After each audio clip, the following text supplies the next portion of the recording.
from the Energy Boutique with your energy forecast for Wednesday, December 1st. So welcome to December. Definitely check out December's energy forecast. Should already be posted, and keep your eyes on this channel because I have two different parts of the zodiac forecast that will be dropping today as well.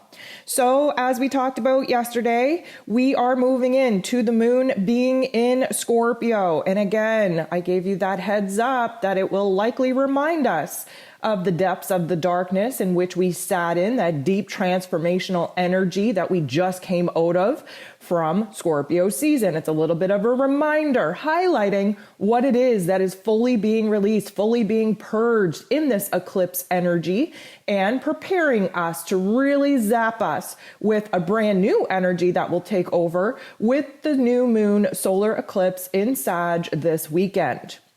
So today we have 10 different aspects taking place. 8 of them involve the moon. Right out of the gate, we have the moon making an aspect with Neptune. This is going to make us very hypersensitive.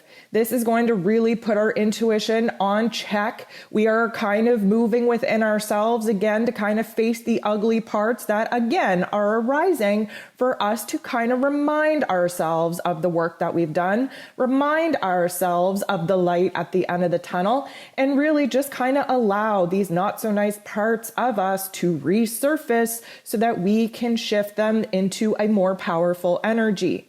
The moon in Neptune really does put a huge focus on us listening to our higher selves, us kind of floating away in a dreamland, in an imaginary land where we can catch a brand new vision of the kind of life in which we want to get busy to actually manifest. We have Neptune going direct. Now, I did do an astro event on this. You can check out December's energy forecast for a little bit more depth and detail on what Neptune going direct is actually going to mean for us. But this is a very subtle shift. This is adding to the chaos, to the discombobulation that we're currently in. It is going direct at a perfect time in order for us to kind of get in alignment with these wild card eclipse energies. Confusion is the name of the game right now. We're supposed to be confused. Why? Because that's how we humble ourselves in finding a brand new centered grounding point. So definitely check out that particular astro event so that you understand how Neptune is actually going to affect us in moving forward. The moon kind of makes a not so nice aspect with the true node. And again, we've had a lot of wild card energy thrown at us, a lot of information, a lot of details kind of creeping up in our lives, really messing with our plans. And the moon in Scorpio right now kind of aligning with the true node that, of course, is trying to get us on the right track to, build the bridge between where it is that we're at and where it is that we want to be. We have to rework some things. And this is likely going to be the deep-seated issues that we really got stuck on in Scorpio season. They're coming up for review. We have to rework them, reintegrate them into our plan. We've had a huge transformation take place in our heart space, in our head space. And now, because we're in eclipse season, we're all over the place. We don't know what to do. And that confusion, that discombobulation is kind of altering the plans, the vision, the dream that we had for ourselves for the future. The moon bumps into Neptune just as Neptune is stationing direct. Very interesting. We start the day off with the moon bumping into Neptune before Neptune goes direct. Neptune then goes direct.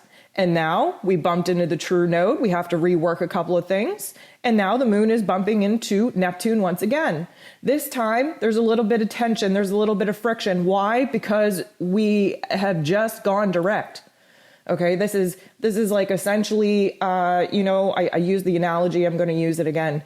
You're in a car, you're driving a stander, you're up on a hill, you're coming to a stop sign. You have to roll back before you can actually accelerate forward and see the productive progression moving up that hill. When a planet is coming out of retrograde and going direct, we have this little, reverse before we accelerate forward. It is going to take some time before Neptune is getting even close to being up to speed. We have a whole post-shadow period that we have to go through. So now we're trying to say, oh, okay, my intuition feels different. Something's different. I'm connecting to new information. I have new dreams and desires coming in, but it's all very confusing. What am I supposed to do with it? The moon in Scorpio, very intuitive. very much the detective of the zodiac, really wants to get to the nitty-gritty of this shift. We're trying to place our fingers on what is going on within us. Neptune energy is very spiritual, very karmically connected, very much about our intuition and the dreams and visions that now are coming in a different way, inspiring us to make a change and actually take action in our physical realms. But of course, we're not allowed to do that until after the solar eclipse. The sun makes a little bit of a tension point with Pluto. This is a huge illumination on where the change is happening, where the transformation is happening.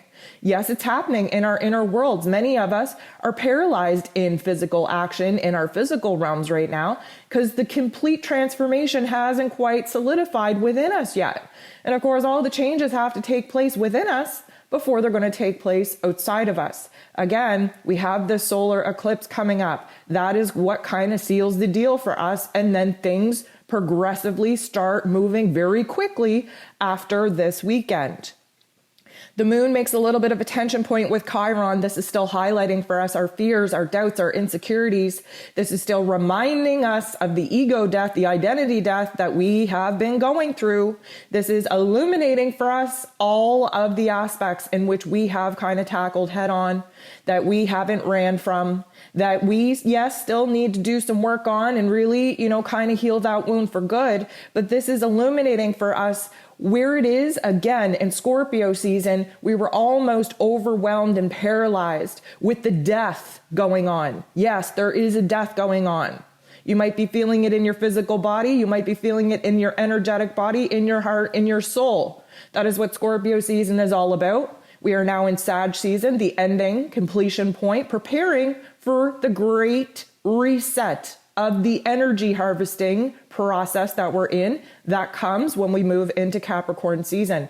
Again, please check out December's energy forecast, where I go on a little bit of a rant on what we can expect from December's energy. And of course, that solstice energy literally does activate a reset for the energy harvesting process that we are all a part of. Mercury bumps into Uranus. This is great because Mercury rules over the lower level intellect, our egoic intellect, if you will, where logic and practicality reign. And the Uranian energy rules over our higher intellect. That is where divine information comes in, divine inspiration comes in, where we get these aha moments that we can't unknow, and then we bring them down into our Mercury level intellect. We figure out what it is that we're going to do with them. So Mercury is in Sag. And this is, why we have a lot of chaos in our mental plane, why we're scatterbrained, why we have big ideas, why we're kind of blunt in our expression. And right now we're going to have this aha moment come in because of this Uranian energy that's going to totally change the game on our thought process.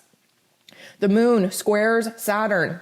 This is going to be a tension point reminding us on where it is that, yes, we have to let go of these old foundations, these old routines, this old system, this old narrative. Yes, we had roles and responsibilities that we were overly committed to that now have to be let go. Why? Because we're downloaded with a new meaning, a new purpose, a new soul's mission, if you will. And this requires us to boss up emotionally. The moon in Scorpio has no problem doing that. Saturn gives us a little bit of a tough love situation, bullying us, kind of asking us, okay, do you want to sit here and cry in the darkness and adopt that victimhood that you just moved out of?